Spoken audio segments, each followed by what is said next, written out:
So let's go ahead and bring in our guest today. So this woman is amazing. I met her almost 10 years ago. And at that time, she was a director of sales and just like super spunky, like just really cool. And I got to know her. And then to come to find out, she's a tech guru. She's now doing some other work in technology and training and some other really fun stuff. So we're going to talk to her today. Everybody, please welcome to the show, my good friend, Robyn Hyra. Robyn, what's up? How are you?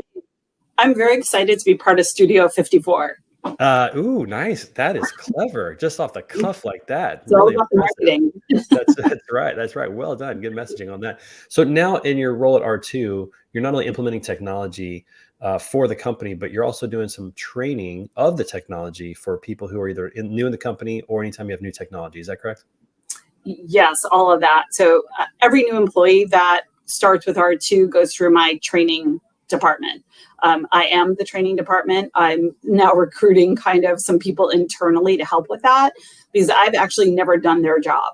I spent 10 years speaking to everyone from operational managers who, when I did on-site training and I spoke with and saw people in operations utilizing software, but I've actually never done it, which is crazy. When I was with Algix, I worked from home. And here with R2, I work in the office every day. So I can go out on the floor and see how people actually utilize the software. But I've never done it.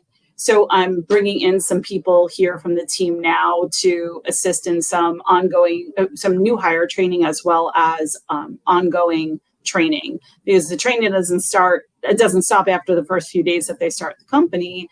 It has to be ongoing. Yeah, and I love the fact that R2 has invested in having somebody who is there on the team to train people ongoing, because it's not just the beginning, like you said. Sometimes people need refresher courses, and as Scott just said, there has to be operational engagement with new tech in order for the adoption to set in.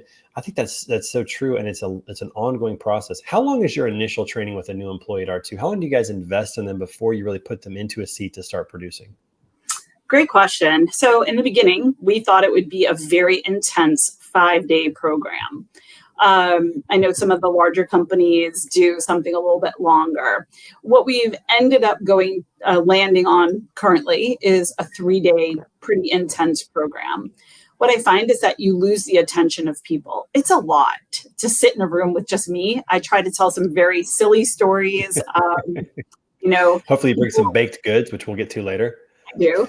I make analogies of things. People can relate to food, Uber, and dating. So I make a lot of random analogies. We tend to hire younger, like fresh out of college people, not an ageism thing, but just more from how we like to bring them in at an entry level, right? So they relate to all of those things. And transportation, sales, all of these things can relate to those industries. So we're at about a 3-day training program right now. Well, I would find it hard to believe that anybody would get bored or have trouble paying attention to your stories and your baked goods. So yes. I could probably do 2 weeks of training with Robyn Hyra if I had to, and it would be just fine.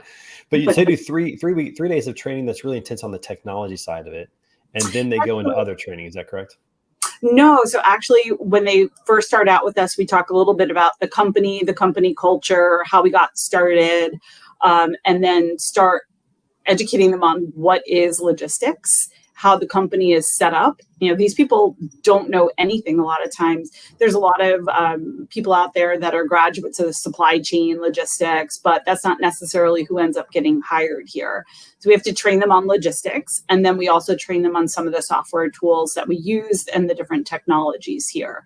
Once they go out on the floor, most of the new hires are operational. About 80 to 90% of the company is probably heavy operational. Then there's still going to be an ongoing learning along with their associates and their managers.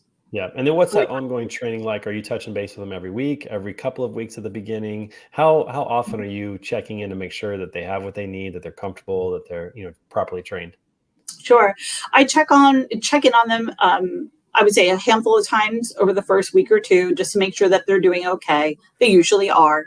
And then I check in with their managers every so often. They're all right here on my floor, so I could just walk around and pop in. And a lot of them pop in to see me and let me know that everything's going well. We have a really, really great, dedicated, loyal group here who very tight quarters, not because we don't have the space, but more it's just very tight knit. And anybody that's on the line in logistics knows it's pretty intense. So you go from 0 to 1,000 in a hot second. Yeah, and I can imagine that the managers on the floor love having a resource right there on site to help them out Yeah. because managers have a lot to do. They've got a lot of people to oversee. They've got metrics to keep track of, and a lot Mhm. of things to do. Sometimes to stop what they're doing and to spend time training one individual or two individuals that just need a little more training is very difficult to do, and oftentimes doesn't happen. So the fact that R2 has invested in somebody who's a full-time trainer and available, it reminds me a lot of the companies that also invest in leadership, because Mhm. leadership development is also something that managers oftentimes don't have time to fully do to develop people and their leadership skills.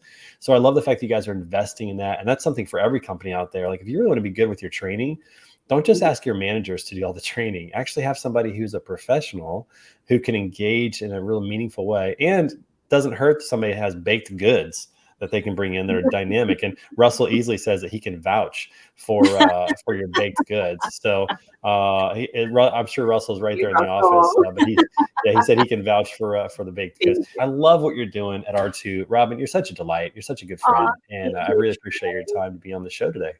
Thank you for having me. Part of Studio 54. I love it. I wasn't around during that time, but glad to be a part of it.